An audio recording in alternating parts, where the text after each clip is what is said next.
The holidays are lovely, but they can also bring in a flurry of clutter to the home. So many of us use January as a month for the purge.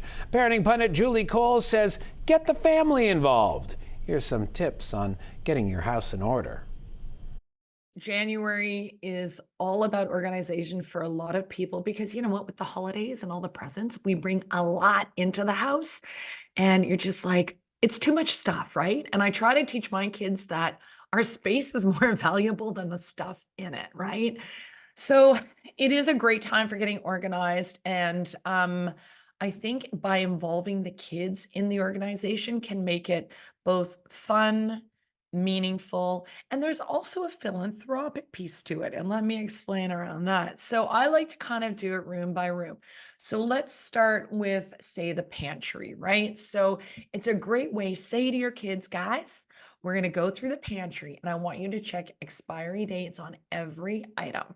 And my kids love doing this. They feel so if it's expired, you get rid of it. And then if it's something that you feel your family won't actually use, time to think about a food bank donation, right? So you can do that. And then you can get them to go around to the neighbors and say, hey, do you have anything you want dropped off at the food bank? And then as a family, you can go down. So your pantry's clean, your kids have learned a lesson, and you've done some good for the community. Same for the bathroom. Go to that bathroom and go through every drawer and cupboard. I have so many like little tubes of toothpaste from the dentist and all that stuff you don't use. And I can tell you, Home Women's Place, Compassion Society, they can all use menstrual products, toothbrushes, deodorant, all that stuff that's just taking a valuable space in your bathrooms and using up those drawers and causing clutter.